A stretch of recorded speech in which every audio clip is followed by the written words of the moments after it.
Bon, cette nouvelle ne nous a pas surpris parce que au mois d'octobre,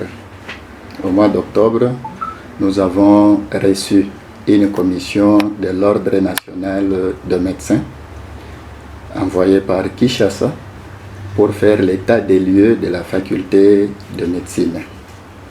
Alors, il y a des critères qui étaient donnés pour la viabilité de la faculté et les critères de cotation pour chaque faculté.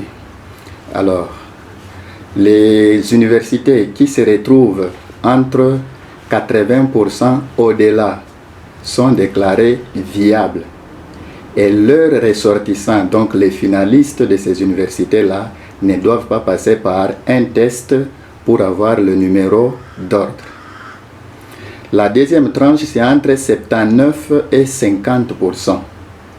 Cette tranche-là est déclarée non conforme, mais le CNOM recommande que ces facultés-là doivent fonctionner et chercher comment se rattraper pour atteindre 80% pour que vous puissiez être classé parmi les 17 universités dont leurs ressortissants ne doivent pas passer par un test. Alors, à l'issue de la commission qui était venue de Kinshasa, l'ordre a notifié chaque université. Donc, ce document ne m'a pas surpris. Quand vous le lisez, seulement les gens voient le nombre 17. 17, oui, ce sont les universités qui ont plus de au moins 80%. Si vous avez 79%, vous n'êtes pas dans les 17 universités.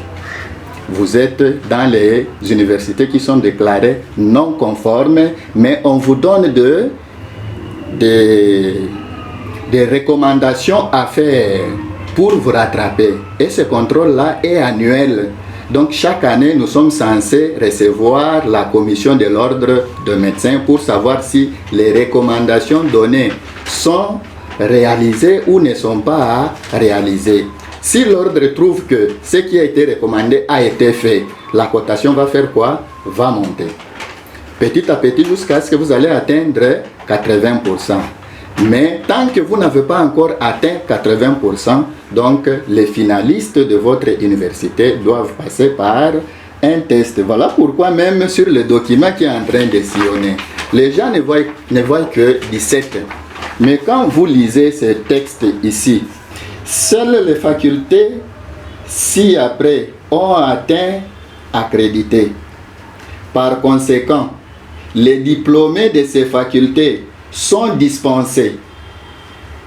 Les ressortissants de ces universités sont dispensés du test préalable à l'inscription au tableau national de l'ordre de médecins.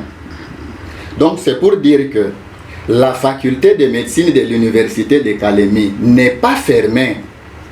C'est une faculté qui est ouverte, qui fonctionne et qui produit de médecins chaque année. Et après ces travaux, l'UNICAL a été notifié. C'est une institution. L'UNICAL a été notifié par l'ordre du médecin national. Ça, c'est une lettre qui est adressée à l'université de Kalemi. Lisez ici.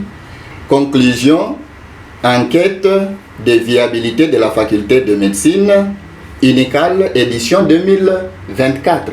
Ça, c'est la lettre que le CNOM a envoyée à l'UNICAL. Pour dire que, je vous dis, la décision c'est quoi? Votre faculté est non conforme, mais le dernier paragraphe, qu'est-ce qu'il nous dit?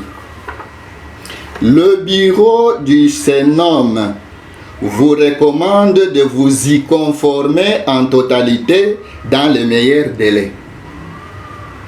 Par conséquent, les candidats diplômés de votre faculté seront désormais soumis au test préalable à l'inscription au tableau de l'ordre de médecins de la deuxième édition. Donc il y avait une deuxième édition qui était organisée pour faire. Voilà pourquoi université ya Kalemi inamiomba mutume batoto ku fakulte ya medicine haikufungiwa, hapana. Ile 17 université na irudiria 17 université ba finaliste bakuile ma université abatafanya test jua kupata numero d'ordre, mais chie benye kwa mutranche ya entre 50 et 79%. Chie tuko na ile nini recommandation ya ordre ya kusema mutaendelea kutumika, na ile commission itaanza kupita kila mwaka jua kuangalia ile ma recommandation beko naleta kama itafanya nini muko na jiameliore. Voilà pourquoi université na makuta yake kidogo yenye leo na nini eko na beba eko na ifinancer kunini ku faculté ya nini ya médecine. Voilà au moins messieurs les journalistes, faculté ya médecine iko na recruter tena hii mwaka na mainscription ishaanza. Tunasi bazazi bale batoto yabo banapenda kufanya medicine babatume ku faculté ya medicine ya université ya Kalemi le test.